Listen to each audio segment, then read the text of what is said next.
Esenlikler İldeşler. Yeniş İldeş, hoş geldiniz tekrardan. Yine sizi ekrana çağırdım. Aha, esenlikler, iyileşler hemmelere. Umyda hanım size de sağ olun. Çağıranlar için. Bugün näme hakdara gurulmalar edeli? Yeniş İldeş, bugün biraz ağırrak günler olacak. Hı Şu hı. 3-4 yıldan beri başımızdan nemeler geçti. Neme sebepten bize bu siyasi arenaya girdik. Neme sebepten biz bu yollara girdik. Naşular hakta gündeşlik geçecek. Son Hı hı. hemen devamında neme sebepten böyle ağır günler de baytyan anlarsınız. Yani başta yana aytdım bu siyasi arena dedim. Başta giren vaktimiz yine 2020 yıllarda aslında 2019 yılın sonunda Ha, Halmurat Ağa şu YouTube'a giriyordum da Halmurat Ağa önümden çıkıyor. Önümden bu neme bu adam yani Türkmenistan'da yazılıyor da kızıklanıp başladım. Aslında yurtun içinde vaktıman bir içimde şunun yalı bir coşup duran bir neme var da hiç kime barıp derdin açacağını bilmeyen adalet yok. Adalatın kapısına barayan hiç nemenin soraklarına cevap alıp bilmeyen de yani bir hakkını talap edip hakkını sorak bilmeyen barıp hak soran vaktin özün günehkar bolup çıkan. Şunun yalı bir içim doludu. Sonra beriye gelen son şu yine Halmurat'tan YouTube'da izlep Halmurat'tan dinlep nemedip şu soraklarıma cevapları alıp başladım da son şu 2020 yılın başında ben oğlum armiyadan geldi. Armiyadan gelen son yanıma çağıracak oldum. Yanıma çağırıp yanımda kömek etsin indi oğlan bolan için öğlenmeli nemeleri var da durmuşa tayarlanmalı da oğlan. Şunun için gelsin benim yanımda kömək etsin de bunun yolunun biletini aldım. Hem zat tayar şu aeroporttan geçecek vakti izne qaytaryalar da bunun hiçbir sebep yok. Sonra ben aytdım ne için, ne sebepten yani sen öz yurtunda ne için, ne sebepten çıkıp bilmeyen hiçbir cinayet işleyenin yok, hiçbir sebep yok. Ne için çıkarmayalar senin öz yurtunda kanunu okayan arkayan yurttan bir vatandaş girip ben biliye çıkıp ben biliye.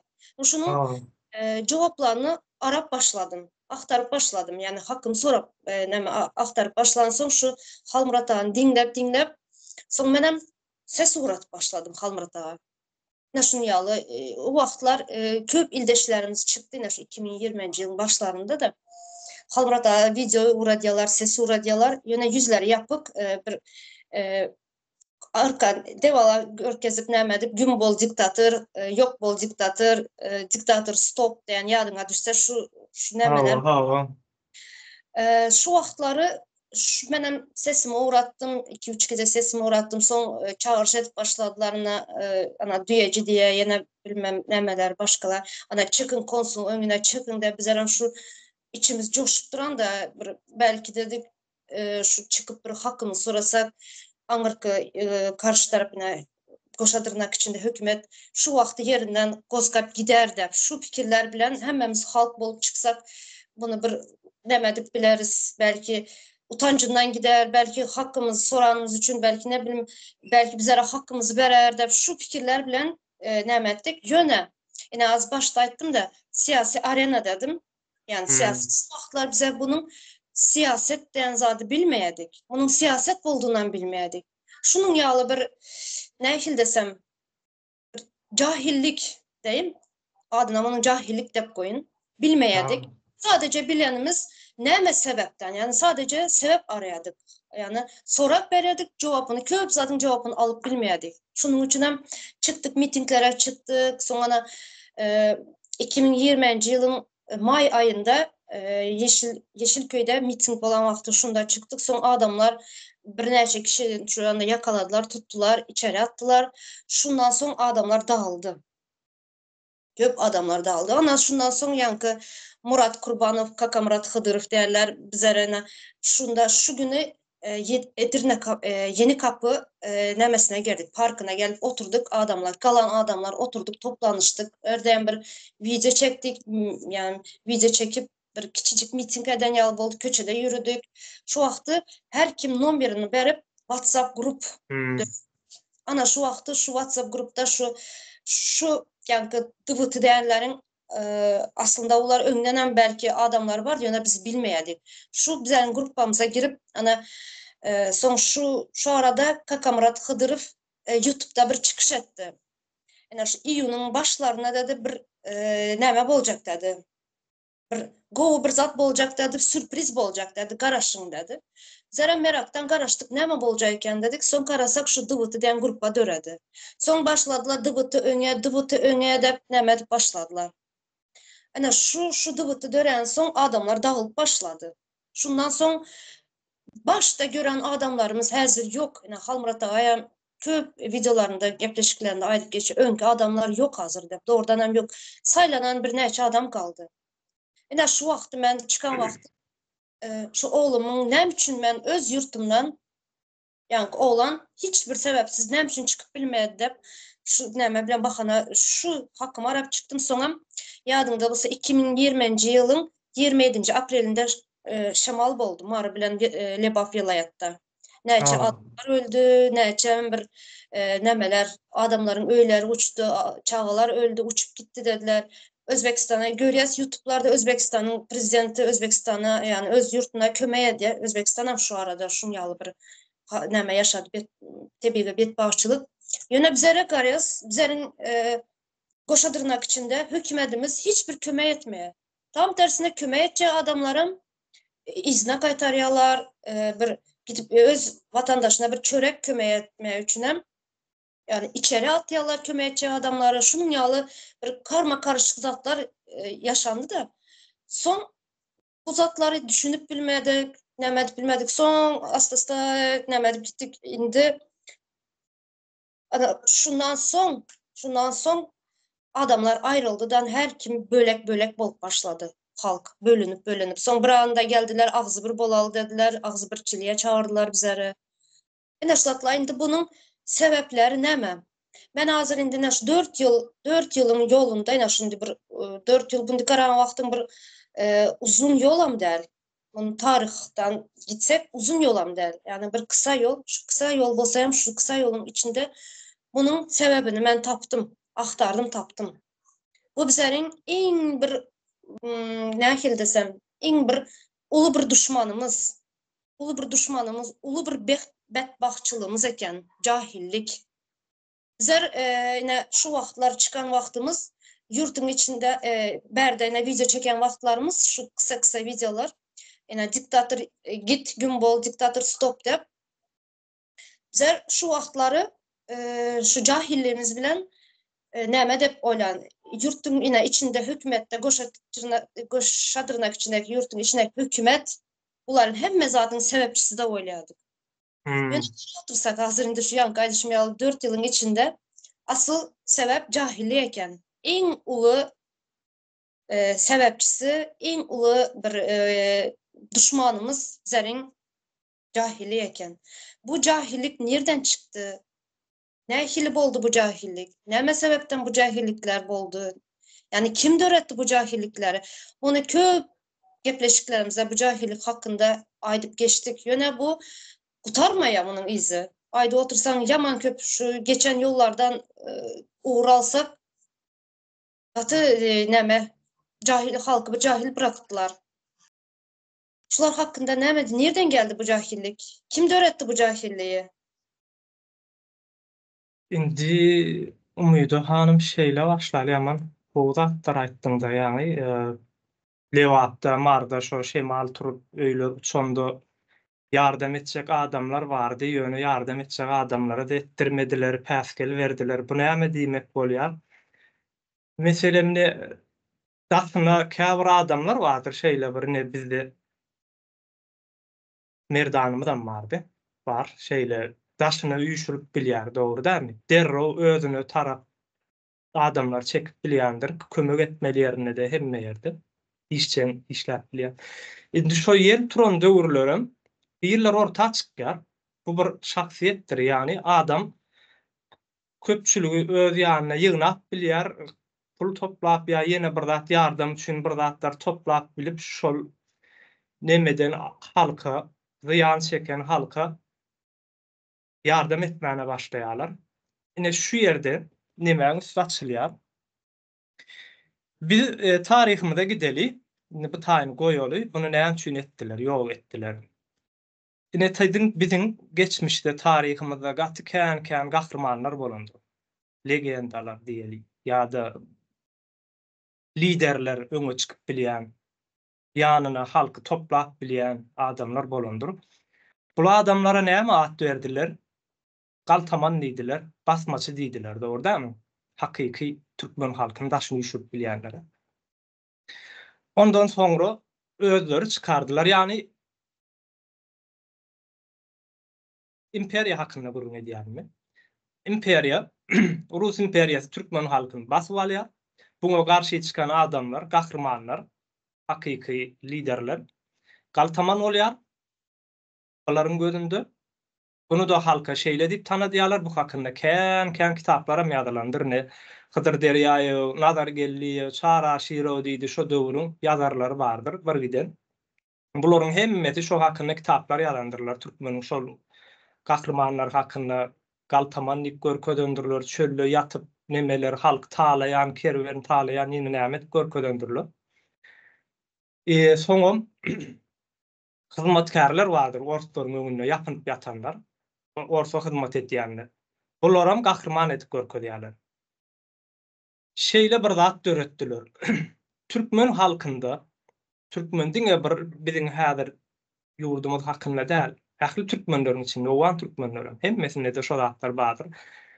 Hiç haçan gahrman, lider, halkyň öňüne düşüp bilýän adamy bolmamazlygy üçin ellerinden geldigiçe uly bir harajat bilen, uly bir goşun bilen, uly bir neme bilen, serişde bilen çäre geçirýärler.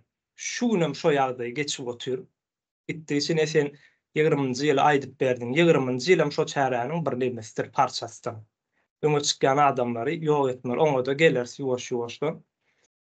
Indi biz bu zatları düşünmemiz üçin tarihimizi bilmeli. Menem indindi ýuwaş-ýuwaş seredem soň akyl ýetirip başladym. Şuňky pikirlerim mende 5 aý, 6 aý mundan hatda 4-5 aý mundan şuňky pikirlerim ýokdy. Belki ertir hasam üýtdöşüp nemeler aklyma gelip başlar pikirler. Çünkü bunu içine girdiňçe beýniň şatyr işlemäne başlaýar. Öwrendiňçe biziň genimizde var bu zatlar. Bizim milliligimizi öwrenip başladığımızsa, biziň milliligimizde kim taýap uran bolsa, kim yıkan bolsa, badak atyp ayagyndan aslyşan bolsa, bunu öwrenen wagtymyz bir türkmen ogly, türkmen asylly. Öwrenen wagtyň oýanyp başlarsyň, beýniň işläp başlar. Kyn zat däl eken. Indi 90-njy ýyllardan Rus dagady bu taýda, Rus şol galtaman etdi, ýene näme etdi, bitdi. SSR dagady, Türkmen öz başlaplygyny allyk etdik. Allyk edenimize ýene de gahrman nemeler çykyp başlady, lider adamlar, halkyň öňüne çykyp bilýän. Çünki hemmesini ýok edip bilen oklar, bu çykyp dur. Köpde bar bu zatlar. Çykdy. Bu da 4 ýyl sürdi. Umydy hanım. 4 ýyl, iň soňky 94-nji ýylda tekiz ediler. Türkmenistanyň ykdysadyýetyny doly ele geçirdiler. Şol işlän adamlary taryhyň sahypatyndan sildiler. Eden işlerinem aýyryp ýok etdiler. Bolmadyk gali ýatlamagy bile jenaýat etdiler. Şonu. Onuň tersine ýasama gahrman berdiler bize. Beýik Taparmurat Türkmenbaşy diýip ad goýdular. Hemme kitaplarda adlary bu adyna 30-40 sana kitap yazdırdılar. Ruhnama yazdırdılar. Ine gahrman diýdiler bu. Bizim şeýle bir nemämiz var. Häzir hem bizim türkmen halkymyz şeýle pikir edýärdi. Hol 18-nji asyrda ýaşap geçen Mawtum ulusy bilen öwünüp berendir. Ýöne pikir edýän nädir? Näme üçin häzir ýok? Şo diň 18-nji asyrda döredi, ýöne näme üçin döremedi? Bizde Mawtum uly bar diýerler. 18-nji asyrda Angliýada gaty kän bilim adamlary döredi. Gaty kän. Ýöne türkmeniň öwünüp bilýäni Mawtum ulusy bilen öwünýärler. Şoň bilen ýetirinmek isleýärler-de. Oň daşyndan dörep biljek adamlary ýok edýärler. Çykan adamlar 94-de bir ýok etdiler bunu. So 2007'de Niýazyň özünem ýok etdiler. Bu işe gatışdy ýanky ýasama gahryman vardyr. Bunuň özünem ýok etdiler. Indi sen işi bitirdi, bunuň oýuny tamamlandy, sahnadan aýyrýarlar bunu. Ýatlap görýänem ýokdur bu wagt. Ondan soň dutor getirdiler bize täze. Berdimuhammedow. Bularym hemmesi inese aýdyp geçdiňizde başda şular edip bermelim kene, şular sebäpkarym ka diýär. Menem şeýle pikir dedim. Bunu soňlar şu ýaşlylaryň nemeleri bilen aýdyňlatmalary bilen ýuwaş bolýan zatlar eken bu zatlar. Has anygyna ýetip başladyklar. Başlarsın da başta ene şu ýaňy aýdyp geçdime, stop diktator gün boldy. Hazır ene şu wagtlar bize şunu diktator dep düşünýärdik. Hazır ene ene şu zatlara goşulyp näme edip diktator demegiň düşünjesini öğrendik. Näme demek diktator manysyny öğrendik. Aslında o bizlerde başta oturan aslında diktator değil eken. Yani bizler şu wagtlar joşup diktator stop, diktator gün bolda böyle futbolkalar yasap, futbolkalar emblema nakleykalar yasap git gün bol zat dep. Ama gara otursak o diktator demek bambaşka bir zat eken. O aslında oturtulan bir kukla. Yani ipi başkanın elinde. Yani kuklalar oluyor ya, ipini başkalar tutuyor. Yani şunyalı kukla eken bizler onu son öğrendik. Yani şunayden bizim cahilliğimiz yani özümüz yani halk cahillik düşman näme özünün düşmanı eken cahillikde. Hawa. Yani Niýazyw ölmämkä ýene de bir zat etdirdiler de 2002-nji ýylda 94'de ykdysadyýetini çökerdiler bunu. İki sancak adamyny aýyrdylar şo taýda. Ykdysadyýet fon gurşuna çöktü, dagady, ellerine geçirdiler. Soň 2002-nji ýylda kanuny ýok etdiler, hukuky ýok etdiler. Ondan soň işi bitdi. Hukuk, ykdysadyýet çöktü. 2002-nji ýylda has gowy araşdyrmalar geçirdiler bular. Senariýany oýnap. Soň ýazyp aýyrdylar. 2007-nji ýylda häzirkiler geldi. Bularam oýunçylar, bularam esasy programmany ýazýanlar da, programmany ýerine ýetirýänler. Özüne pikir edýän näme üçin hemme hallandyrýar. Sebäbi imperiýa iň soňky garşy çykan hal tekeleridir. 81-nji ýylda hatta bular orsular gelen wagty hem 60-61-nji ýyllarda gelip başlaýarlar da. Şondan bäri 81-e çenli ilki gysga uruşlar ondan soň esasy söwüşler bolup 81-nji ýylda 1881-nji ýylda basyp alýarlar. Soň ine vilayatlarymyzyň hem aralar açyk-açykdyr. Hemme aralyklarymyzda çöller wadyr. Vilayatlar bilen gyýda alış-beriş edilýän däldir. Kän gatnaşyk ýokdur. Biri bilen erbet göz bilen garalýandyr. Başga bir millet ýaly görülýärdi. Başga millet ýaly bu ýörüt etýärler bunu. Näme üçin edýärler? Şol halky birikdirip biljek gahryman, hakyky bir orta çykyp biljek halky daşyny adamlar daşyny üýşürip bilýän adamlary ýok etmesiniň netijesinde. Bunun taryhymyzy bilmeýänligimiz üçin şeýle bolýar. Bilmeýänligimizde de biziň hem günämiz bar, dogry soramaýas, iýdemeýäs. Hökman Türkmenistanyň içerisinde ýok o tarih ýöne. Şu adine internetde yurtdaşyna gelip görs internetten ýazýan bolýan, başga ýurtlardan çykýar tarih. Bilýän ýurtlar bar. O ýurtlar pozmandyrlar, arhivlerinde dur. Internete girýän tapyp bolýar. Indi bulary ýok etýärler soňundan näme ýerler bardy sende 2019-njy ýyldy ýani ýurt için täminlediler, arastaladylar, begendiler. O gidip barýardy. Soňra halkam ahyrynda çydap bilmedi sebäbi kanun, hukuk ýok ýerde ykdysadyýet çöken ýerde hemme zady elinden alynan bir halk iň soňunda ýarylýar, ýurtdaşyna çykmaly bolýarlar eklenç üçin. O da halkyň özü çykmady, ona menede pul gazanmak üçin çykardylar. Ýörüte edilen bir maksat. Çünkü bizde banklar işlänip pulu halk kimden uradýar? Elden uradýar. O pullarym kimler işleýär? Ýene de şolaryň özleri işleýärdi. Bulan bir ayrı bir tema. Soň ýurtdaşyna çykan soň ne şu iki tane ýaşly Almurada ölen sapara kes çıkıp baştan gurrun verip başladılar bolan zatları soňundan üýüşi guradylar adamlar. Bu da bular gorkuzdy. Ha ýene de indi lider dörät başlady da hakyky manyda üst nemesine halky üýşürip bilýän ýok etdik diýip böwürler ýurdun çarasda ýurdun içini üýşürjek ýokdy. Ýöne ýurtdaşyndan döredi bu gedek. Bu gedek indi gönümen özleri baryp güýjlonjulary bilen ýok et bilme mümkinçilikleri ýok. Şoň üçin näme etdiler? Öz nemelerini, ýaçaýkalaryny, öýçüklerini halkyň arasyna dağıtdylar. İlkinji eden maksatlaram şu iki ýaşlygyny maskaralamakdy. Halk erbet görsün. Ýani eýem bu ýapy biziň halkymyzyň beýnisinde bar. Çünki bu biziň bilinjaltymyza goýulan bir hakyna erbet diýsen şol erbet bolup gidýär. Bunu Niýazow döwründen etip başlandyrlar. Niýazow her ýygnanşygynda bir ministr, bir häkim işden aýrýandyr, ay pul ogurlapdyr, işini etmändir, ýene näme etmändir diýip bolmasa şonu şo ýere getirenem Niýazowyň özü. Gowy dik getirýär ödem sen ýaş işini oňor ýanlyk getirýär.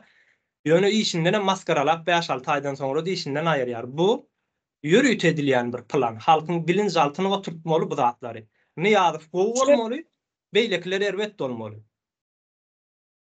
Şöyle koşup geçin de yine Niyazi dediğim ministerleri ayrıya da halgaça bu devam eder. Niyazi'nin dövrü näme her 6 aydan ucu adamlar hem bilýärdi her 6 aydan ministerler täzelenip durýardy.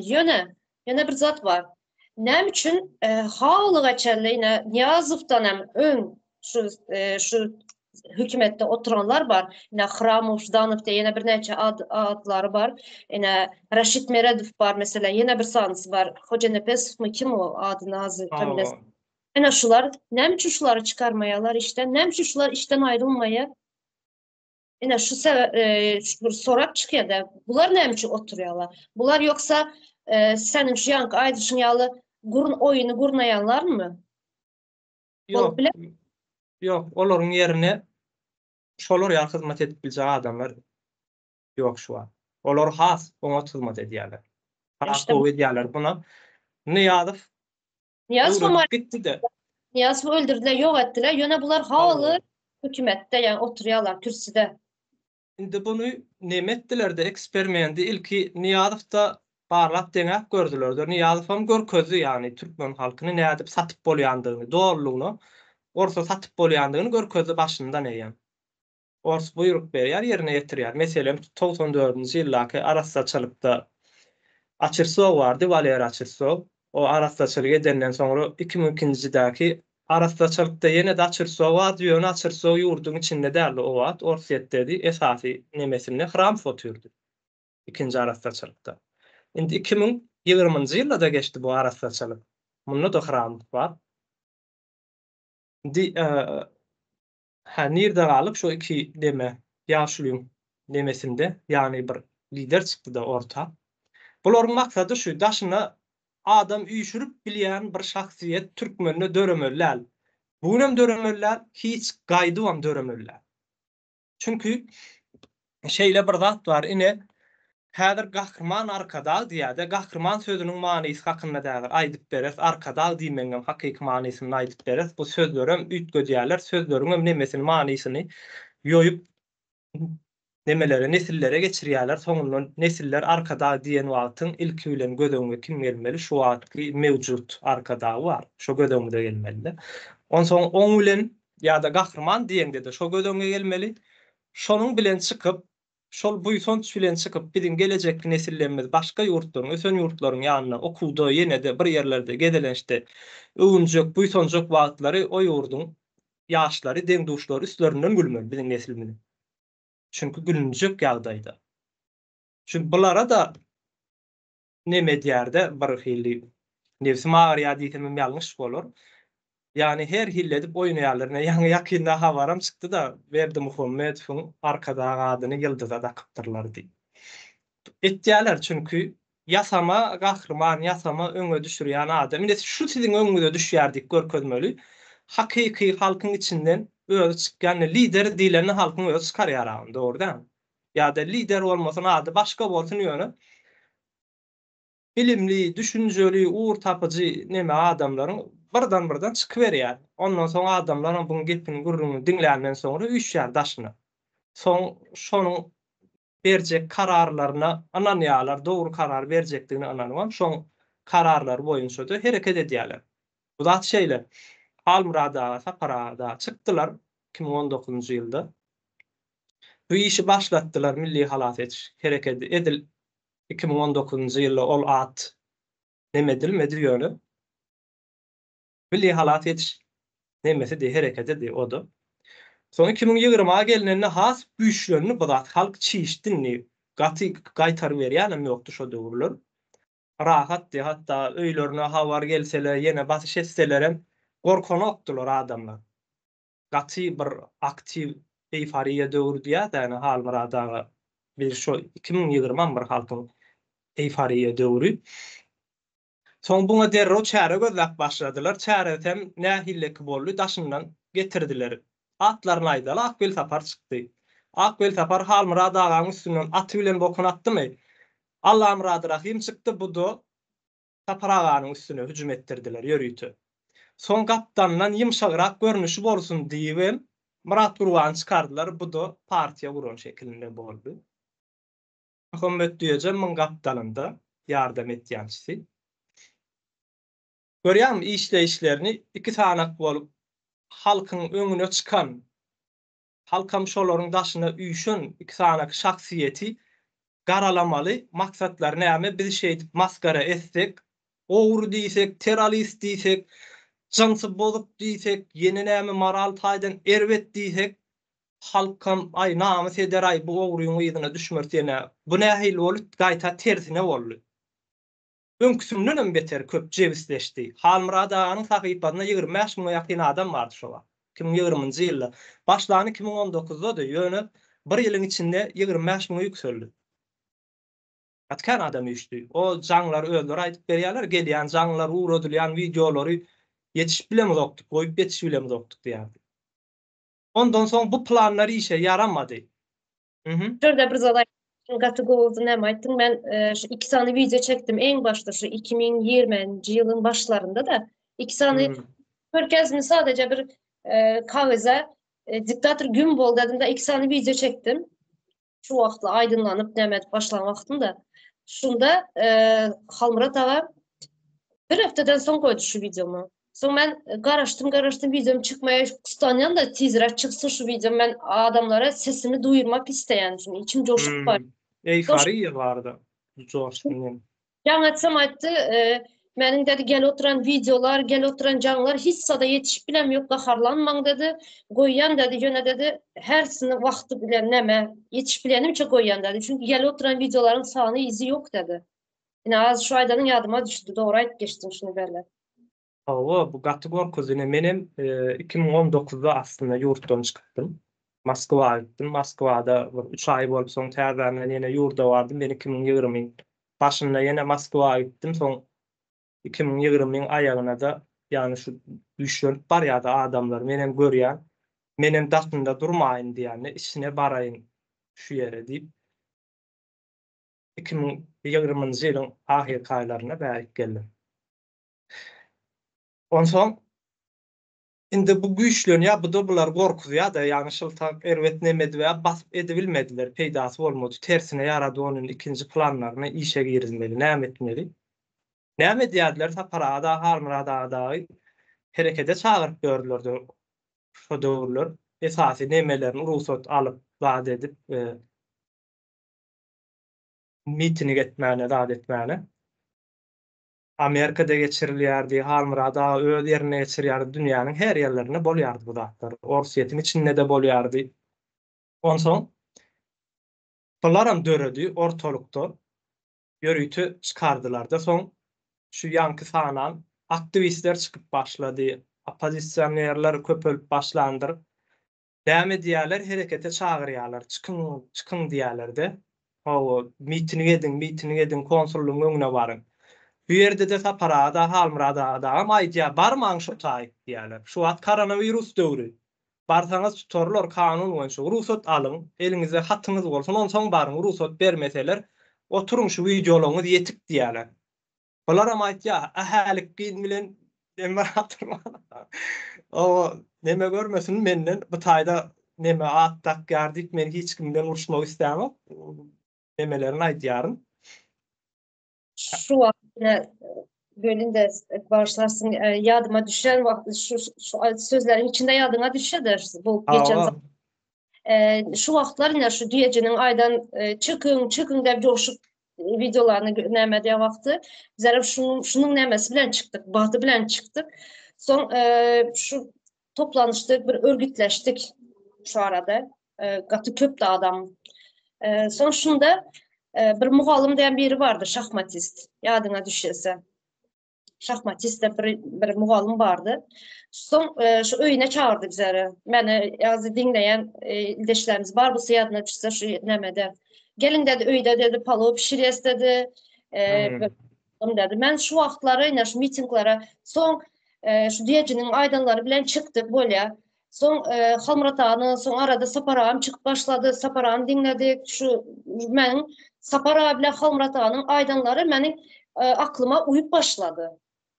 Doğrudanım. Bunların aydan zatlarında mantık var. Mantık var. Yine bunlara garayan öne diye yöne ne etmen öne var. Mitinge çıktık baktık hissat bolan yok. Hissat edip olmaya. Sadece edecekler adımız, familyamız al ya. Pasportunun numarasını al ya. Öyle adam var ya. Yani bir başaran zatları yok. Son ben yani indi şu muhalımın öyüne baran aydıp beri. Yani diyecinin aydanları benim aklıma uymadı. Sapar abiyle Halmurat ağanınki uyup başladı.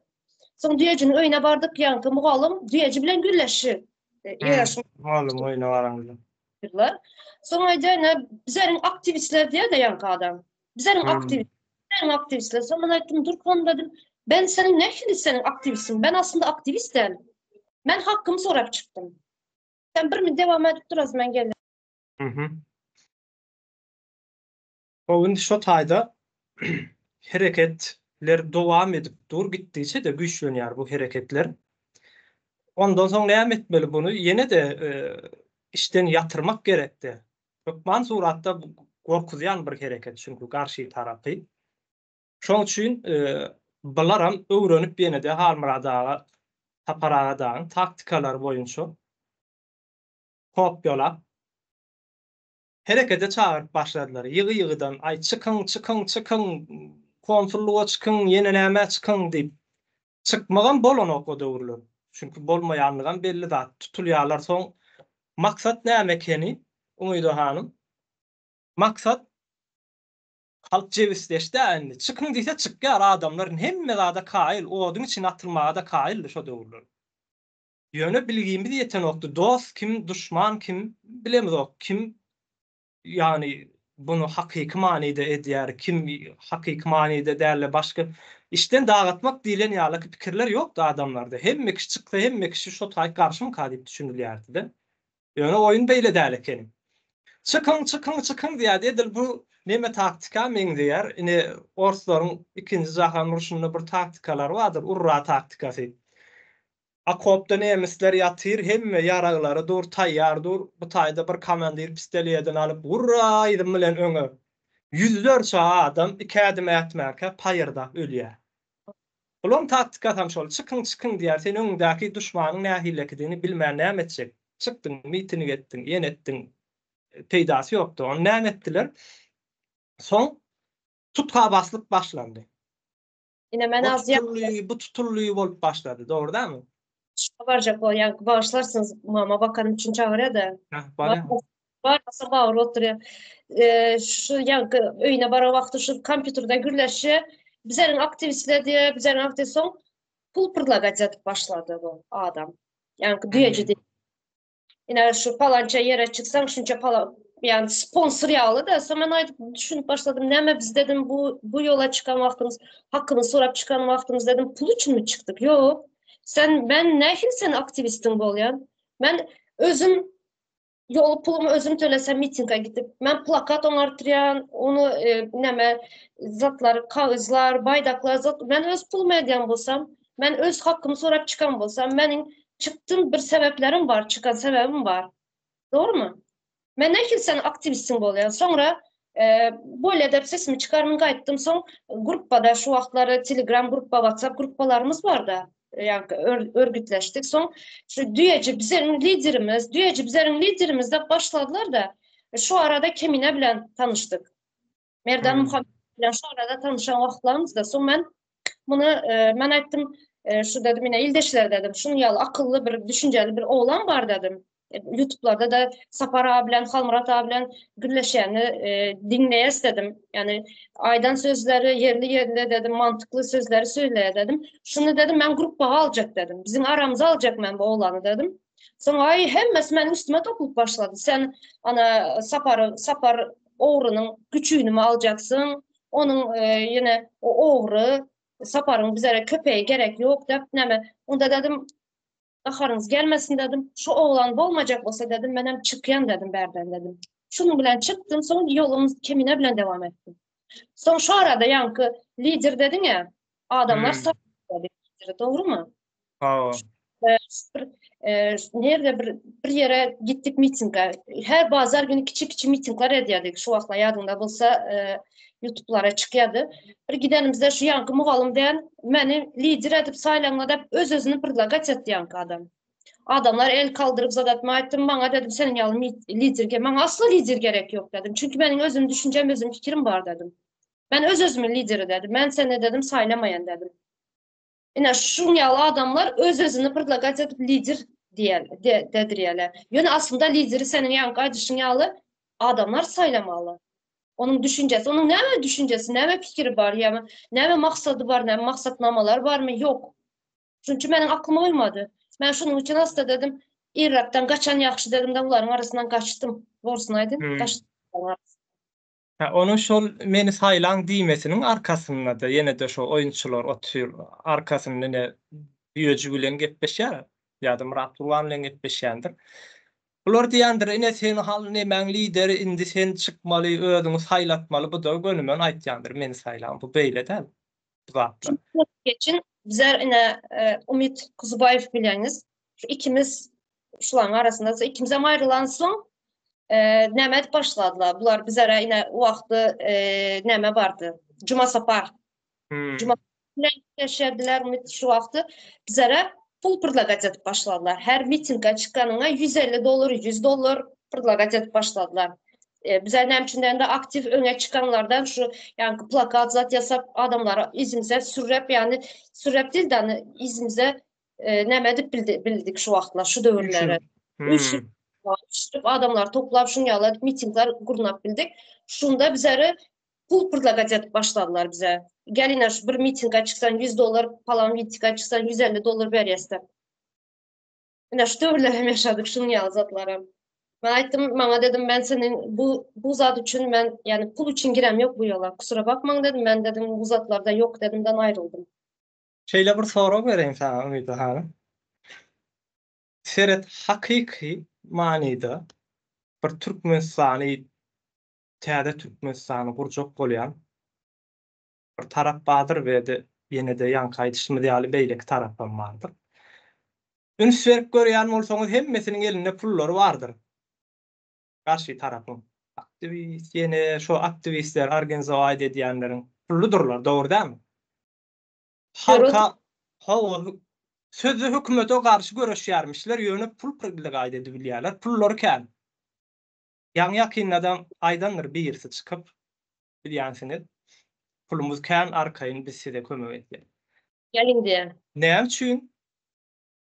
Hakyky manyda täze Türkmenistany gurjak bolýan, döretçek bolýan adamlarda pul ýok. Näme üçin olarda pul bar? Kızıklı sorak. Doğrudan Indi bu şu taýda galsyn, illeşlerini pikir etsinler, düşünsünler özleri. Indi siz pul berdiler diýdiňiz, pul pırda gaýda edýärler $100, $200. O size berýän $100, $200 hiç zat bolýar olaryň ýanyna. Çünki siz şo herekete dagatyp berýäňiz. Maksat şu. Olar bu herekete dagatmak üçin aslında köprak bermeli. Her biriňde $100,000 bermäne kaýly bolmaly aslında. Çünki siz bir uly bir herekete dagatlaýaňyz bu mafia rejimem ortadan aýrylmagyna getirýäňiz. Bu da çiş berde şeýle bolýar. Ýöne o döwürler bir tarapdan erwet zat dagandygy ýöne bir tarapdan şo zatlaryň bolandygy ýene de halkyň bähbidine. Çünki şu pikirler aklymyza geldi, tanap başlady. bolmasa bunu 2020-nji ýylda bir jahyldy. Hiç zat bilen bu. O indi Başta izin dowam edeli. Kemal geçin katı kızıklar. Şu Aha. yani pul, pul pırlagat etmeden ön meni bir gowu söz bilen içeri alacak boldular yine arasına. Tekrar meni. Hmm. Tam ayrılanı üçün näme etdiler. Maňa mugalym sesli şu wagtda indi telefonum döýlen soň näme ýok da. Sesi ver ya WhatsApp'tan. Hayiş de Umida bak sen ayal kişisen de sen de Umita diye sözün geçer diye. Gelin diye aramıza tekrar gelin aramıza diye. Bak yurtun içine giden son diye size de ulu vazifeli işler verilecek diye. Şunu yadından çıkarma diye. Bak. Ben aytdım yoldaş mualım dedim. Ben vazife üçünem, pul üçünem bu zatlara girem yok doğru düşün dedim. Ben şunun için sizden ayrılyan dedim. Bana sizin işinizem gerek değil, vazifenizem. Başka zadınızam gerek değil. Ben çağalarım düşünýänler. Ben çağam gelip bilen yok şu yere dedim. Şunun için ben bu yola çıktım dedim. Sonra şu 27. April'de dedim 2020 yılda bolan Şemal'da dedim ben haksız yani adalet aramak için çıktım bu yola dedim. Yani ben sizin pulunu adınız gerek yok bana dedim. Bana pul pırlagat etmeyin dedim. Ana umitim dedim özünün kellesi var, aklı var dedim. Gelecek bu size gelir dedim. Ben dedim birini ikna edecek adam değil dedim. Ben şu bilen sesini demettim sonra. Ayrılıp gittim.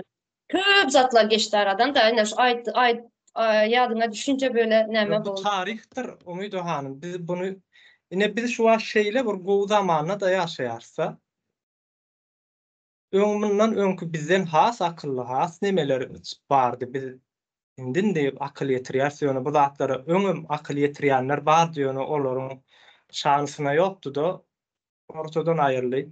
Şu wagt gaty gowur döwürde ýaşaýar. Kaýd edýärse bunu. Bunu 10 ýyllardan soňam, belki 100 ýyldan soňam ýene de gelecekki nesiller bu taryhy görüp dinläp bilerler. Ýani biz şu wagtky beýnimizi, şu wagtky akylymyzy, şu wagtky beýnimizi goýup oturýarys. Bolan zatlar häzir eşitýänler üçin belki de ýöneköý bir zatlar ýalakydyr. Çünki ýaňy geçilen neme tarih bolan soň ay bu zatlar hedildäl ýalydyr. Ýöne soňky gelecekki nesiller üçin bu bir gymmatly bir zatlar näme bolandygyny bilmekleri gerekdir. Indi dowam edeýin men.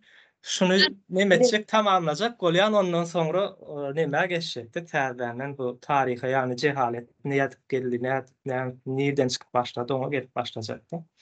Söyleyen sözün böyle ama katı kızıklı bak yadıma düşen sayın yani nemeler yaşapmız var ya katı kızıklı zatlar. Yo onu aýtmaň gerekli ýöne ýaňam aýtdym tarihtir bu zatlar tarihte galmalydyr. Sen ýa ýadyp galdyrmaly ýa-da şu ýerde ýadgyda galmaly. Bu çykyşy entek ýene de alyp bara syýdym dowam et.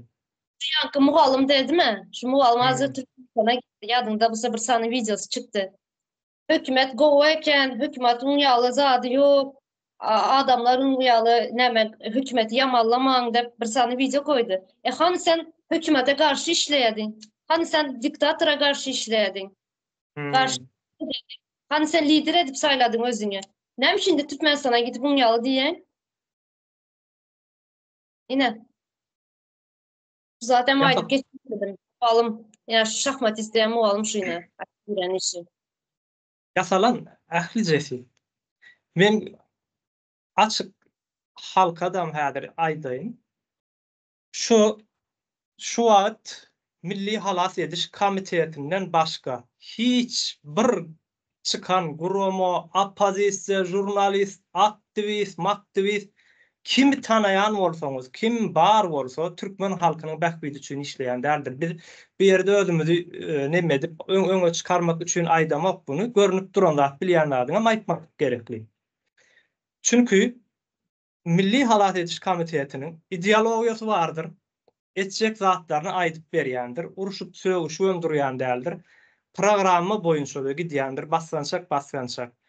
Galanlarynyň ählijeti şu Milli Halas Ediş Komitetine garşy döredilendir. Aktivisem bar bolsa, insan hakları guramasy Türkmenistan boýunça baram bolsa, ýani kim bar bolsa ählijeti Milli Halas Ediş Komitetine garşy edilendir. Onam ýa başda aýtdym, häzir ýene geljek buňa näme üçin döredilendigini.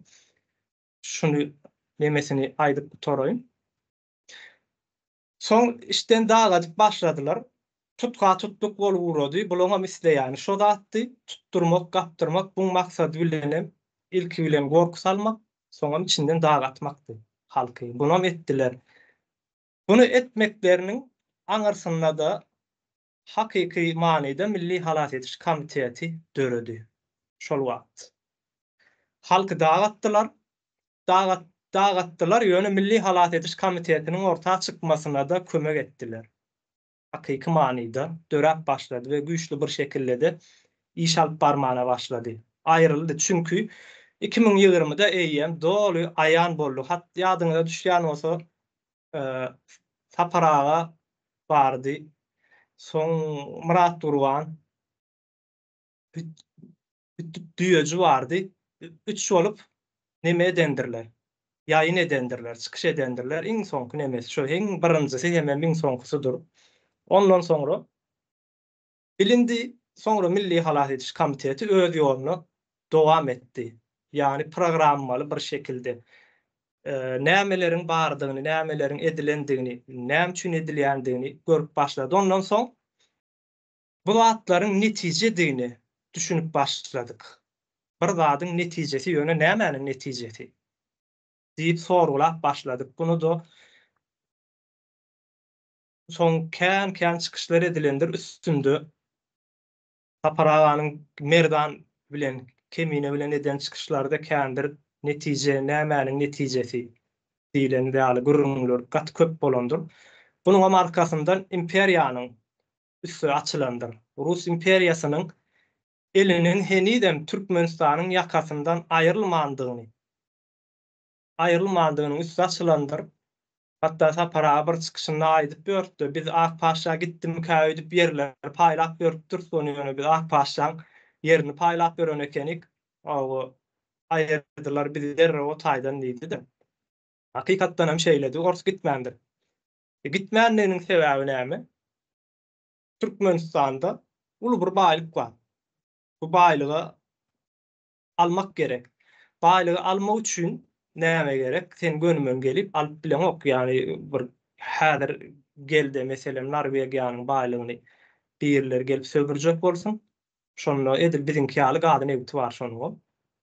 Sömürüp bilmez çünkü halky eýem özüninkini bilýärler aýdyňlanan. Biz de aýdyňlanmadyk näme üçin? Öňe düşýän adamlary, adamlary daşyna üşürüp biljek adamlary ýok etdiler. Şonuň üçin Milli Halat Etiş Komiteti ortağa çykdy. Hakyky manyda da iş alyp baryndy. Bu neçendem gaty kän zatlara göz ýetirildi we biziň ýene-de maksadymyz halky bilgilendirmek, aýdyňlatmak boldy. Miting edip, orta eline protest edip, ýene bir zat edip, bunu ýeňip bolmaýar. Çünki jehalat miting bilen ýeňip bilmez. Umydo hanym, biziň beýnimizde bar-da. Biz onu jehalaty ýeňmesegem ýurt gurup bilmeriz. Ýadyňa düşese Murat Kurbanowyň bir çykyşy bardy. Adamlary ýurtun içinde mitinga çağırıpdy. Ak giyin, ak başyňyza ak romal oraň. Soňam her çıkan adama $500 pul berýäs dep şunyň ýaly bir nämesi bar-da ýadyňa düşese. Çyralagyna da sürüp ýakyňam diýipdi. Şunyň ýaly. Çyralary sürüp ýakmaga gerek ýok. Onsuzam o çıralar sagatlap öçüp durýar taýda. Adamlar ýakmana da. iPhone telefon berýäs dep soň Amerikada näme bardy? Muzafferimnami kim narjan Narjan diýip çykypdy.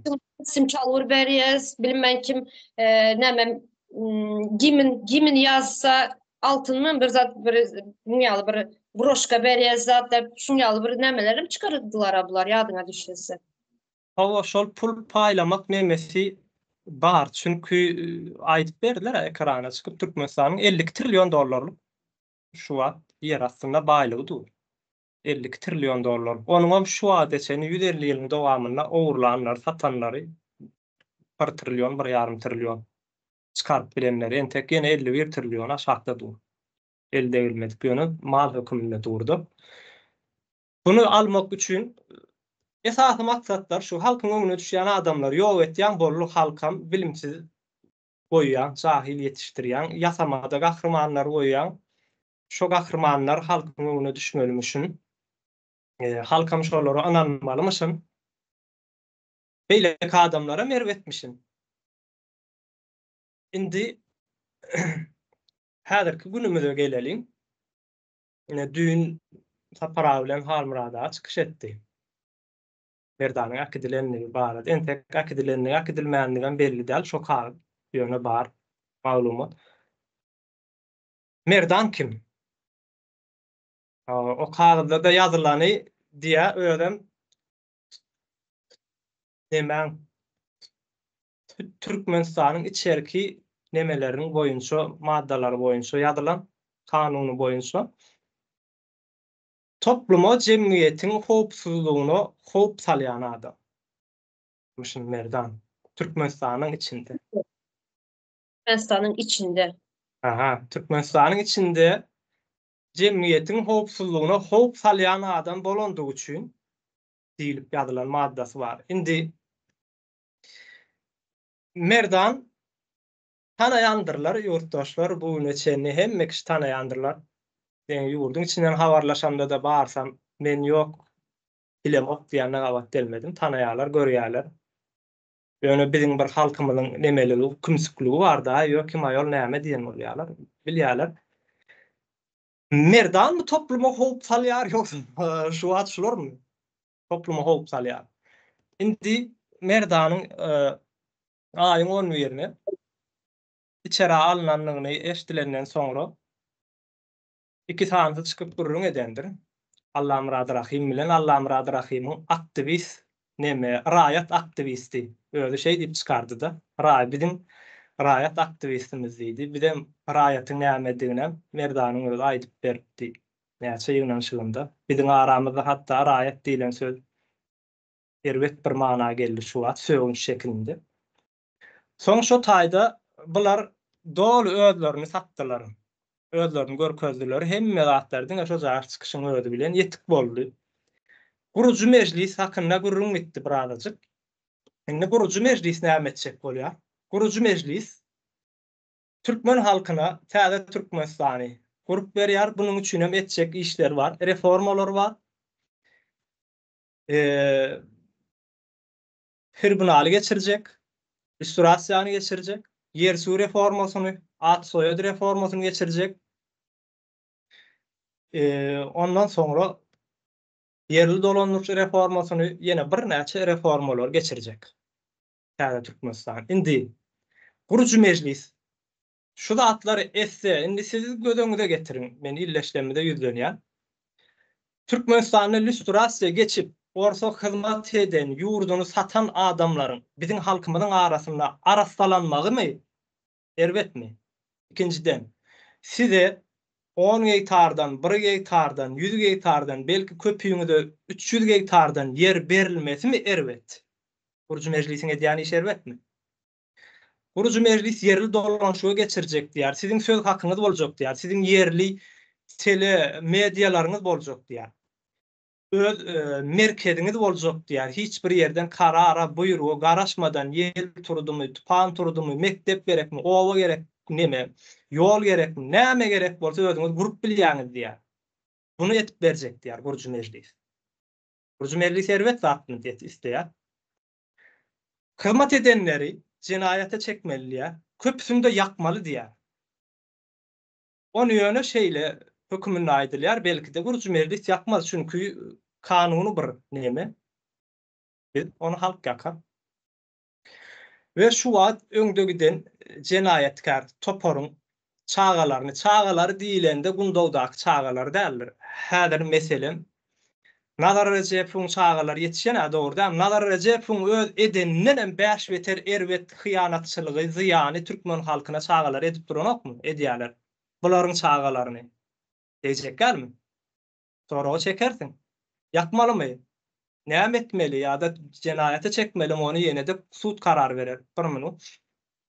Gurucu meclis erwetmi bunu etjek bolýany üçin? Umuman şular ýaly zatlar bar. Gurucu meclisiň edýän işlerini Milli Halat Ediş Komitetiniň edýän işlerinde araşdyrýanlar, bilýänler bardyr. Soňra çypýar Allah Murad Rahim näme diýär? Gurucu meclisiň diýär agzalarynyň üstünden kim şikayet etjek bolsa puluny men berjek diýär. Şo jagaşy cümlesi Allah'ım Rahman Rahim. Kimden aýdýar? Pulu nerden alýan Allah'ım Rahman Rahim? Sponsorluk yok. Meselem aýdaýyn Umydy hanym bir adwokat tutjak bolsaň $1000'dan $10.000 arasynda tapaw nemesi bar, pulu bardyr.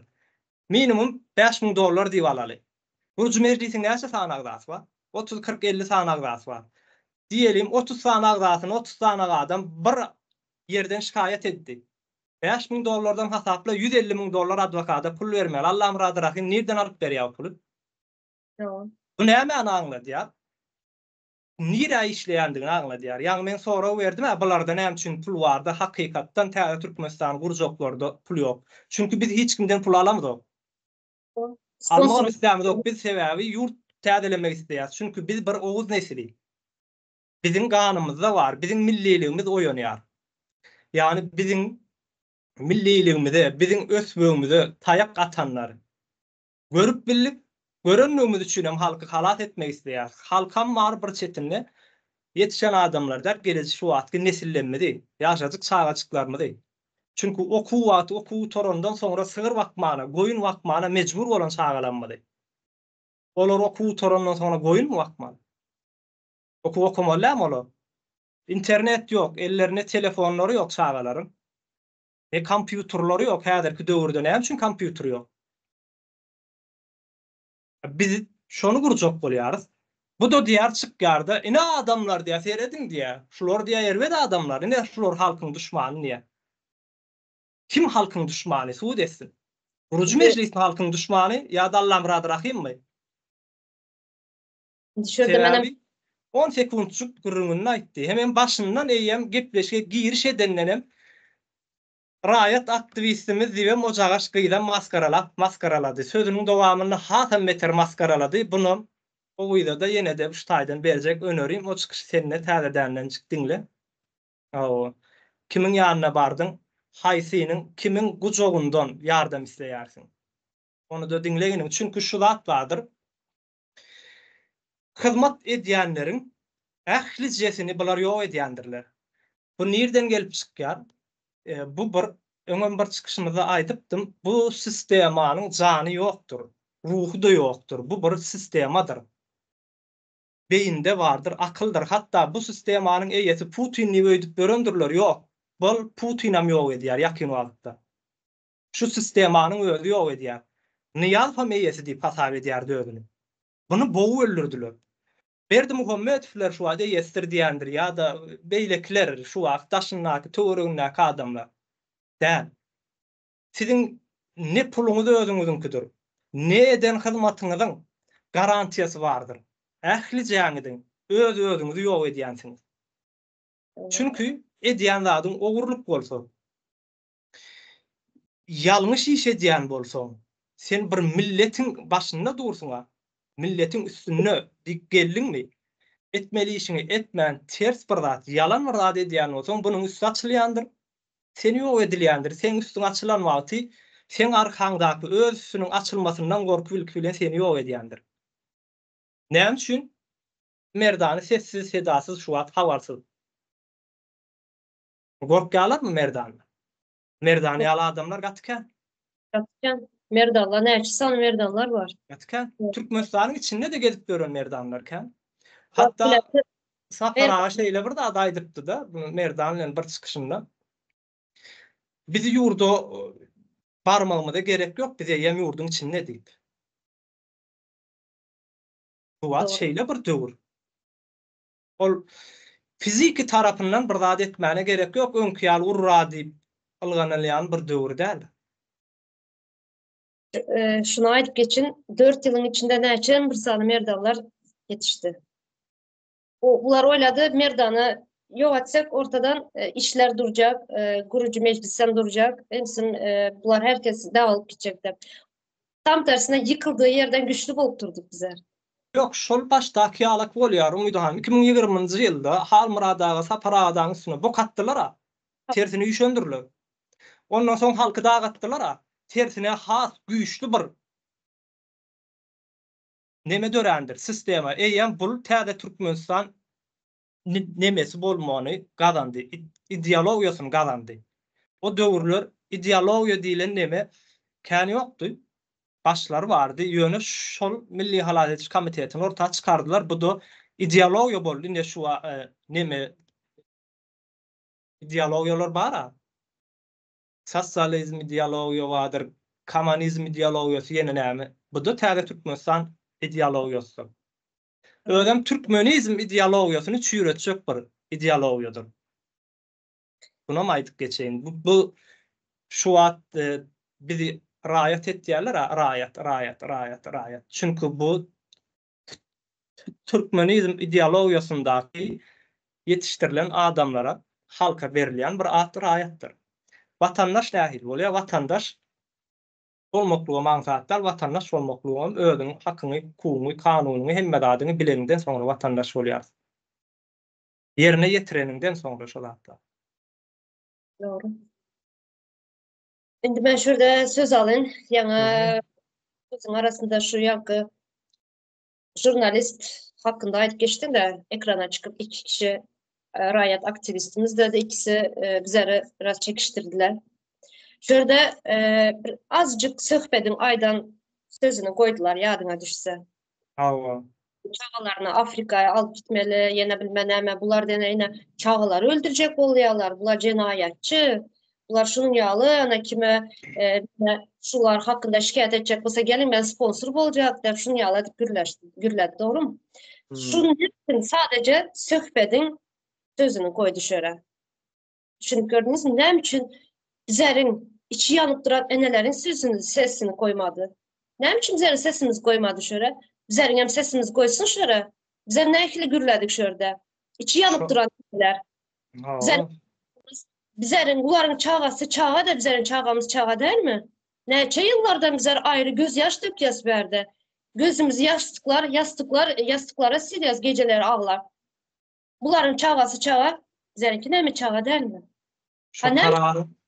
Çıkarsın bizlerin sesimizi koysun şöyle, sohbetin sesi deldanı. Azıcık kız bir 5 minutluk sesini, 3 minutluk sesini koya da yine bula cinayetçi diyen bolýar. Näçe bir enelerin sesi baranırda. Şu karar kabul eden vakti. Bizlerden başka berde näçe milyon enenin sesi baranırda. Şuların sesi bulduk biz. O kararın alınması ödem bir neme ýygnanşyk bilen şäkli däl ol 6 my 7 sany ýygnanşyk bolmaly, onu toplap alanda bir 7-8 sagatlyk bir ýygnanşyk bol. Kararın alınmagyna gatkan tarş çekeleşilýär çıkışdy. Karar näme üçin aldık? Näme üçin aldık? Çağalara o aslında o karar özüne nämesi var, peýdasy var şu çağaların koramak üçin alınan o karar.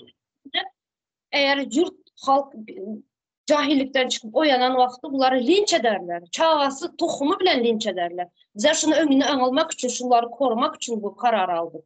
Aslında düşünüp görse. Bu sadece 2-3 minutluk sesi koyup berde onun yalı elini götürüp nem edecek bolma. Allah Murat Rahim'im. Al benim sesimi koy. Benim hem gürleyen seslerim var. Çıkar benim sesimi koy. Ben çağalarımdan neçe yıldan beri ayrı kaldım. Ben atam öldü, ben atamın ölüsüne gidip bilem yok. Al benim sesimi koy. Bular şu näme de A planlary işe yaramandan soňra soňky planlary halkyň öz nemesi bolsa edýärlerdi. Indi seret biziň halkymyzyň nemesine hem aýdaly. Näme diýeli bunu? Alıp bilme, alım güýjüni aýdaly. Yani şu berilýän zatlar alım güýjüni aýdaly. Biziň ýurdumyz owa ýurdudur, yani agrar bir ýurt diýilýär. Toplumyň alanynda owadan ibaratdyr. Şäherler gidijek bir şäherler bardyr, ýöne toplum owadyr. Owa ýurdu bolan soň owanyň alym güýji bardyr, ýörüýti. Alym güýji diýenimde maddi tarapdan aýtmaly, aýdamak, akyl tarapyndan, beýin tarapyndan. Bu da alym güýjüni pese gaçyrdylar. Biziň söz baýlyk, söz nemämiz, sözümüziň ýok edilmegi, meselem iki türkmen bolup otursaň arasda neme dip bolana var. 43 minutdan soňra söýüşi gurşulyp başlanýandyr. Gepleşilip bolanok. Söz baýlyklarymyz ýokdur türkmeniň. Bu sözüniň üstüne işlenilmedi. Bu bir nemedir? Alym güýjüniň garyplaşdyrylmagydyr. Soň pikir etmek üçin adamlaryň okumasy gerekli. Bilim neme? Bilgi almasy gerekli, maglumat almasy gerekli. Maglumat ýapylandyryp tarih yoyulandır, yanlış, yalan bir zatlar berilendir. Bu da ýene alym güýjüni garyplaşdyrýandyr. Indi sen şeýle bir zat bar. Bir owanyň içinde magazyň açmak islesem, bir soňky model telefonlary, meselem iPhone 15'leri satýan elektron magazyny açarsyň ýogsa-da bir arzan baha iýmit magazyny açarsyň. Iýmit magazyny açarsyň, dogry-dämi? Elektron magazyny açsaň sen haraýdyň durur, kim alsyn o taýda? Çünki halkyň alym garyp ahal. Yani şu toplum nämeye alıp güç yetse onu satarım yani. Ha, indi ene ýörit şonuň üçin bularam yani atlarynam aýdy oturmaly indi aýtdyk. Başta aýtdym da halkyň sesi guramasyndan başgalarynyň ählijesi türkmeniň aladasy bilen däldir. Käbiri oturmalymak üçindir, ýene biri başga maksat üçindir, ýene käbirler geçimini saglamak üçindir. Ya da özüni goramak üçindir, ýene şonu ýalak maksatlar bilendir. Halkyň maksat bilen däldir. Indi bulary kontrolü edýän, bulara maglumatyny berýän, ýazyp berýänlerem türkmeniň alym güýjüni bilýärler. Yani illeşler sizin alym güýjüňizi sizden has gowy bilýärler. Şoň üçin sizin alym güýjüňiz näme?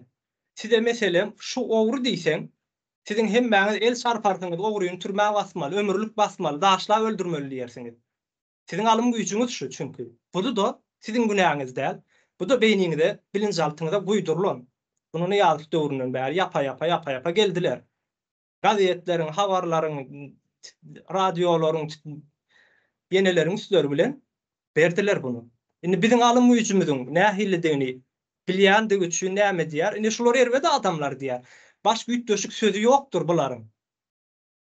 Biziň aýdyşymyz ýaly detallaýyn, gürläp, döwlet nähili bolmaly. Täze Türkmenistanyna ediljek maksatnamalar nähili, ýer suw reformasyny geçirjek bolsak näme etmeli? Nädik geçirmeli? Lüstrasiýa etjek bolýar, kimler etmeli lüstrasiýa? Nädip etmeli? Bu komissiýasy näme? Bunyň işi näme? Ady näme? Haýsy biriniň gurruny bar? Hiç birini. Çünkü o zatlar Türkmeniň biz meclisiň çykyşlaryny görýän adamyň sany gaty azdyr. Çünkü maddi ýagdaý yetmeýän illeşler bunu görüp bilen ok, alıp bilen okda çünkü yeten ok alym güýçleri yeten ok, garyp çünkü. Yetip bilen ok. Biziň edýän, biziň maksadymyz hem şol baýatmak isleýäris. Biz halky garyplaşdyrdylar, halky biraz baýatmak isleýäris. Baýatmak diýende kiýsäňde pul salmak däl, seniň beýniň baýasa kiýsäňem baýaýandyr. Ilki bilen aklyň baýamasy gereklidir. Şurda baýadar ýaly biziň özümizden baýda. Sizin beýniňizi baýatmak isleýäris. Bilýär, onuň üçin hem Umydy hanymyny sizem ýygy-ýygydan çykyş edýänsiňiz beýle kardeşlerimde çykýandyr. Maksat mes bolup edemiz o. Fikrimizi paýlaşmak isleýäris, dogry dälmi? Görýän işin arasında gidip gelýän şunu ýalar. Ne şu an işläp oturýarsyňyz. Şu ýa alym güýji dediň ýa. Adamları nähline başda mitinglara çıkan wagtlary halk bizlere un ber, yağ ber dep çykýarlar diýýärler. Mesela bizlere ýene näme? Payok berýärler, payoka oçura durýarlar, payogumuzy alyp bilmeýäs. Ana un ber, unumuz ýok, ýağımız ýok dep çykýar. Şu alym güýji şunu bilen üçin şunu ýaly, aýdyşyň ýaly şu zatlar ýazýarlar. Gerçi doğrudan güçümüz az, kiçik bizlerin. Bu zatların içine girsen gerçekten bir yani başta aýtdy, cahillik özümüzün näme gaty bir düşmanymız eken. Näme-de lider ýa-da öňe çykýan adam diýdi-ge. Biz bunu tanalmady ýala getdiler ha bize. Ýok etýärler orta öňe çykyp gurrun berjek adamlary. Merdan näme üçin hemmeti kökösüjü paýladylar ha begenip. Merdan ortadan aýryldy. Merdan näme iş etdi? Suud etsinler, Umydy hanym. Äkiden şeýle jenaýaty bar bolsa çykarsynlar. Suud etsinler, görkezsinler. Şonu görkezmeýän bolsalar, özleriniň ýörüti insan gaçakçylygyny edendiklerini bara suud edýändir. Biram bizden gorkýandyklaryny, şu Milli Halat Etiş Komitetinden öler ýaly gorkýandyklaryny suud edýändirler. Biziň edýän işimiziň dogrudygyny suud edýändirler. Bize garşy görüşýän bolsalar, gurucu meclise garşy görüşýän bolsalar, diýmek gurucu meclis dogry ýoldadyr. Dogry iş etjek bolýandyr. Çünki taparaga da döwründe yer halka paýlap beren wagty näme etdiler? Yok etdiler, ayırdılar. Mesela Nazar Söyünoviç gazi başına geçip böyle karar alıp başlanmatyny näme etdi? Yok etdiler. Doğru mi? Son hukukçymyz bardy bizim 2000-nji ýylda aýagyndan armatur bilen urulan ady adyma düşen o. Şerif mi näme Tagam adı? durdy Halliýew. Tagam durdy Halliýew. Şoň aýagyny armatur bilen urduňyz, kanuny ýok etdiňiz. Şondan soň kanuny ýok boldy. Sen ýurdunda ykdysadiýetiň ýok, bilimiň ýok, saglygyň ýok, kanunyň ýok bolsa sen nädip ýaşap bilersiň? Biz Milli Halat Etiş Komiteti şu gurrunlar edýär. Ýöne çykýar Allahym razı rahim Milli Halat Etiş Komitetiniň agzalarynyň üstünden kim şikayet etse men pul berjek diýerler. Indi halkyň özü baha bersin. Siziň duşmanyňyz kim? Ha, men o da diýemok duşmanyňyz. O da bir kişidir, o da bir netijedir. Ol bütün halkyň duşmany bolup biljek güýje taýip derler. Bütün halkyň duşmany hiç haçan kişi bolup bilmeýär. Bütün halkyň duşmany garyplygydyr. Bilinç garyplygydyr. Men meselem düýünüm şu günden has beter jahildi. Belki de ertirim şu günüm ertirimden ne jahildir. Ine şurada hazır ýa aýdyp geçdiň ýa Allah Murat Rahimow merda ina Allah Murat Rahimow däl. Yani hemme kimine şu merdan içeri atılan soň hemmesi yani nämet başladylar dedin, değil mi? Şu kan endi merdan ine ýa sözüň başynda gepleşigimizin başynda aýtdy merdan näme etdi? Yani topluma näme ziyan berdi? Näme etdi dediğinde bu kamu näme ziyan berdi dawaýdylar. Hani sizin şu hükümete karşı işleyeniz. Merdanam hükümete karşı, bizim hükümete karşı. Bir vaxtla dernek açtığınızda Türkmenlerin birleşiği de. Hani siz Türkmenlere bir ağız bir edip, Türkmenlere kömek edecektiniz, edip yürüdünüz. Nem şunda kemineni, şunu yaladıp, sevinip yürürsünüz keminenin içeri atın. Türkmenistan al gitti zaten. Al giden üçünde. Alı gitti de tutuldu da söýünip ýörsiňiz. Näme sebepden? Näme etdi kemine? Kemine hem sizleri ýaly hökümete göreş berýär. Sizler göreş berýän bolsaňyz, siz näme üçin kemineni buň ýaly söýünýäňiz kemineni tutulanlar? Ha, çünkü öne şol imperiýanyň alyp barýan işi var. Alyp barýan işi näme? Öňe çykýan adamlary ýok etmek. Türkmen halkynda ýaňam aýtdymda buny gaýtalasaň has gowy bolýandyr. Umumyň köp zady känrak gaýtalamalydyr. Bizim beýnimizde aýtdykça ornaşýardy. Türkmen halkyna hiç açan gahrman bolmadyk ýaly etmeli. Şunem döretmeler inni gaýdywan döreme ýaly etmek üçin uly bir ordu bilen, uly bir serişde bilen iş alyp barýandyrlar. Gahrman çykmaz sizden. Çykýanlara merwet edip görkezerler. Mesela bir tirbirini kimet hakkında da bir zatlar aydarlar. Muydu hanım? Yöne deňeşdirip görsünler. Aydarsa bizim Nemede bular hakkında da kän bir nemede edip durmaly, gurrun etsegem ýene de demesine soýarsa. Biz umumy maksadymyz näme? Halky baýatmak. Dogrudan? Pikir alym güýjüni köpeltmek. Meselem bir wagtdan soňra belki de siziň owaňyzy elektron haritler satýan, meselem iPhone 15'ler satýan bir nemene açyp bolar. Şonu alyp bilersiňiz. Emmäňiz alyp bilmeseňiz belki köp bölüňiz alyp bilersiňiz. Edil häzirem käbir nemelerde bazyr şu alym güýçlüsi. Men muny neme diýsem harit görnüşinde wad etmesinler, ýani misal getirip aýdýanda. Sebäbi biz döwlet düşünjeleri hakynda gurrun edilen wagty eýem o düşünjeler berilmedi de halkda ýok bolan soň. Bolmasa az wagtam aýdylmady, ýaşylar ýyllar saýdyp gelýär muny 4 ýyl, 5 ýyldan bäri aýdylyp gelýän gurrunlar. Haýalanýan zatlarda her bir zady aýdyp gaýtalap etmeli. Endi şurada ýa başyna geleli gepleşimiz ine gahrman diýerler. Gahrman serdarymız. Yani gahrman demek näme demek? Ine gahrman dep kime aýdylýar? Aslında gahrman ýa-da arkada. Bilýänimçe gahrman bir göreşde, savaşda näme diýip, ýeňip Son ölen son adını kahraman dep koyarlar. Yani benim bildiğim şu. Bizde Kahraman koydular, adı tutuluyor kahraman dep. Ölenden son bizde näme 8 çağa doğursaň gahryman bolup bolýan ekeni. böyle bu Aýdayam var. neme uruşa gittimi, neme de serkerde başımız, kahramanımız diyeler. Yani nähili bular, nähili serkerde başı bir ordu yok Türkmenistan'da doğru düzgün bir askerlik yapar yalı bir armiyası yok. Saldatları gulluğa gidip ketmen götürüp yürüyenler. O nähili serkerde başçısı bolýar, o nähili bir kahraman bolýar. Ben hiç bunu bu logika doğru gelen yok. O ne şeýle bir ýagdaýa geldi görem. Gaty bir erwet ýagdaýda biz şu wagt erwetlikde wa şu toplumyň bir erwet baskasyna ýaşamasyna hemme zadynyň ýoklugyna biz başga bir ülkeleri misal getirmek nemesinden aýryldyk, hatda özümüz mesele misal bolup.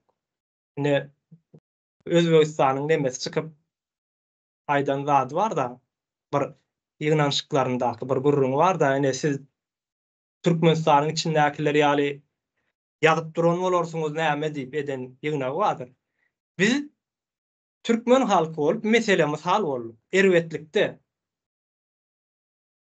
gaty erwet ýani geçmişde at minip kılıç oynatyp ýören bir adyny ýaýratyp ýören bir milletiň bugünkü nesilleriniň erwet ýaşamakda baskasyna köle bolup, gul bolup, erksiz, ygtyýarsyz ýaşamaklykda beýleki milletleriň dillerinde mesele misal bolmaklygymyz ýa-da haýsy bir ýurda giden wagtymyz Türkmenistanyň diýen wagtymyz utanor derejäge gelmegimiz biz üçin namys meselesi.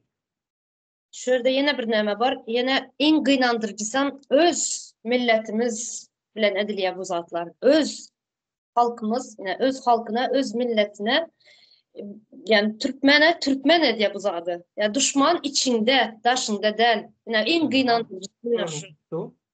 O mesele Milli Halat Etiş Komitetine kimler bask edýär, kimler şuň Milli Halat Etiş Komitetiniň ýok bolmasyny isleýärler. Ortadan isläp göreni men göremem. Belki isleýändirler arka tarapdan. İsletýändirler ýöne. Elde yani fiziki hereket edýänler türkmenler Öz yani manawy tarapyny olar berýändir imperiýa. Ýöne hereket edýän türkmen.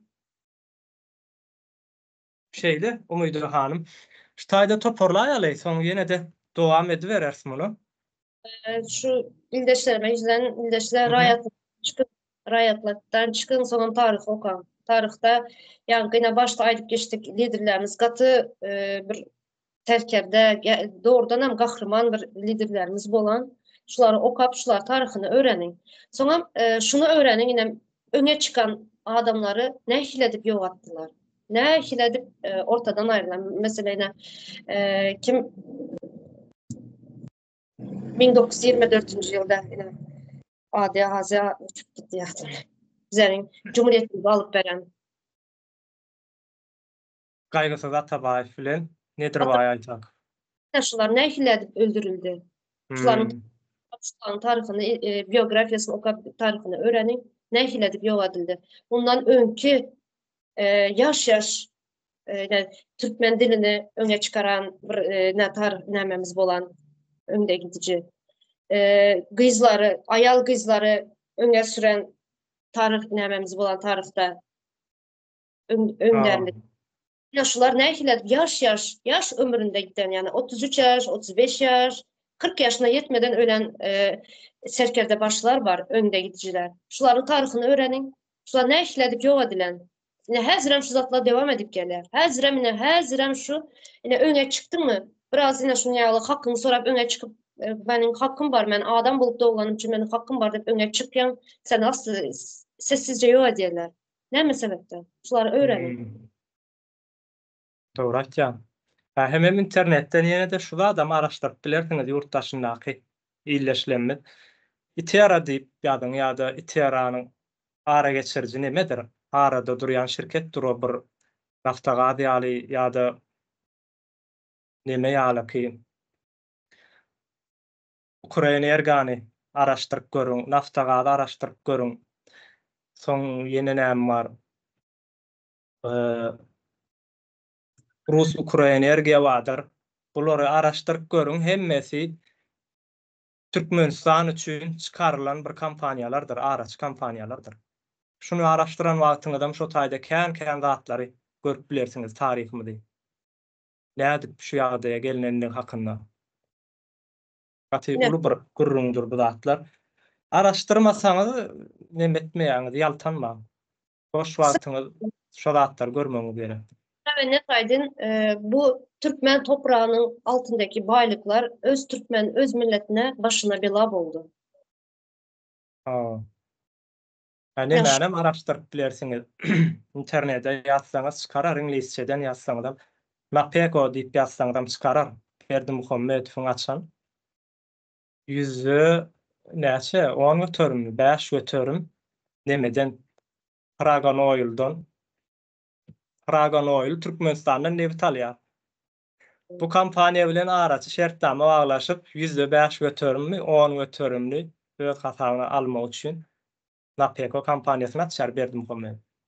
Bunu da araşdyryň, ýani siz görüň, sizin biziň garyp bolmagymyzy, bilimsiz, düşünjesiz hemme adamyň ýok bolmagyna esaslar şu zatlardyr. Bunu beýlekilerden eşitmersiňiz.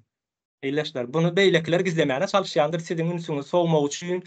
Ol eýtdi, bil beýtdi, bu erwet, bu gowuşan ýaly gürrüňler ýa-da meselem Berdimuhammedowlere içindäkileri söwgüni oturandyrlar. Biz Berdimuhammedowlere söwgünmäge garrymana geregimiz ýok. Olaram edil şular ýalyky işgärleriň birisi. Bizim düşmanymyz Berdimuhammedow. Biz ilki bir özümüzi ýeňelin. Soň belki de Berdimuhammedow bizden öwrenip biziň aramyza goşular. Tamam, sadece bu yank aydıp geçen firmaların tamam bularam var. Yöne Ruslar diyen Ruslar yöne sessizce yurtumuzu, toprağımızı eyle oturan köpelip neme damar taşı otan Çin Kitaylılar var. Bu ne aydıp geçedi? Yok Kitaylılara var ýöne buň diýip Ruslardan aýtýar. Umydy hanym, men şo yanky sanan kampaniýalarym bardyr. Iter ýani. Soň Ural neft bardyr. Bu da araç kampaniýadyr. Soňra Ukraina erga bardyr. Kampaniýalar bardyr. Şu kampaniýalar ýa-da Dmitro Firtash diýip ýadyň çykar haýsy kampaniýalar açypdyr, haýsy kampaniýalarda işläpdirler. Soňundan Türkmen hakyndaky Türkmenistana nemeli maglumatlar okap başlarsyňyz şo taýlarda. Bu zatlary bilmeňizi isleýän däldirler. Şoň üçin araşdyrmany ýaltanmaň. Türkmenistan hakynda näme bilmek isleýän bolsaňyz, atlaryny ýazyň, başga dille ýazyň, inglizçeden ýazyň. Köp nemede çykarýandyr. Maglumatlar nem üçin halka berilmeýär? Şunuň internetem şu sebepden ýok. Halk öwrenmesin şulary, bilmesin. Yörüte şonuň üçin. Biz näme aýdyp geçeýin, bu dogragam çekdine internet ýok diýär tamydy han. İnternet ýok diýsek adamlar şey diýär diýip pikir etmesinler. Siziň telefonuňyzda çykýan internetiň E harpy ýa-da H harpy ýa-da antenasy ýok diýär diýip pikir etmesinler. Biz o bardyr. Çykýandyr. Internetden bardyr. Ýöne sen eline kitap diýip beren zadymyz sahypalary boş bolsa kitap bolup bilermi? Sen ondan öwrenip bilermiň? Meselem diýjek, men sana bir kitap berjek, eline näme kitap bereň? Homo sapiens diýen bir kitap berjek ýa-da bir taryhine şu näme Oğuz taryhy diýilen bir kitap berjek. Daşynda ýazylgy dur, odan suraty bilen bile. Al oku diýjek, okardyň gatyny açardyň, içi ýokdur. Käbirini diňe ýazylandyr, birinji sahypa, ikinji sahypa, üçünji sahypa diýip ýazylandyr ýöne sahypanyň içerisinde zat ýokdur. Ýa-da meselem temaň ady ýazylandyr, aşagynda nemesi ýazgysy ýokdur. Diň ady bardyr. İnternetiňizde hem şeýledir, saýtlaryň adlary çykýandyr taby gireňizde. Ýöne içine basarsyňyz ol boşdur. Biz şo ýok diýäris. İnternetiňiz bardyr. İnternet ýok diýsek bar internet diýerlerdi. Dogry bardyr. Dogry aýdýaňyz. Bar internetiniz bar. 3G bolsa 2G bolsa bar şo taýdan antena çykýar. Ýöne içi boş bolsa ne peýdasy bar saňa? Soňam häzir ýene bir näme eşitse 71'lik nämeler nomerler barmy, şunda hiç internete girip bolmaýan. Şu näme aýdyp geçirdi. İstadi. Hawa girmek bolanok diýip öýrüýte çäret näme diýerlerdi? Döre diýerler. Bolýar, umydy hanym gatam uzagy çekmäli. Yine Bu devam ederiz. Hacer Sava İzbara bunun cahilliğin nemesi kurtarmaya katı uzun Özümüz cahilliğimizin. hakkında gurrun etmeliler. Özün hakkında gurrun etsen kän zat yani. Çünkü jahil özümüz. Bizler hem indi şu zatların cahilliğimizi bilip başladık. En aşağı katı önemli. Cahilliğini bilmesen yani cahilsin. Yani bilmeyen o biraz neme korkunç. Hava bu dünýäne hem üçin gelendigimizi bilmegimiz gerekli. Son gaty az bir adamlar bardyr. Dünýäge gelendigini bildirýän ýa-da dünýäge gelip bir zatlar, bir hyzmat edip gidýän adamlar gaty azdyr. Galanlar gamışýaly ýa-da çaýrýaly, haşyrdap ýaşyl bolup soňam urak gidýändirler. Biz insan ogly bolup bir adajygam bolsa gelendigimizi bildirelim. Ya, Nesillerimiz bilsin-de bizim men atamym gelip gidipdir ekeni şeýle bir zatlar edipdir diýip. Şu işin içinde nemesi bar eken diýip etsinler.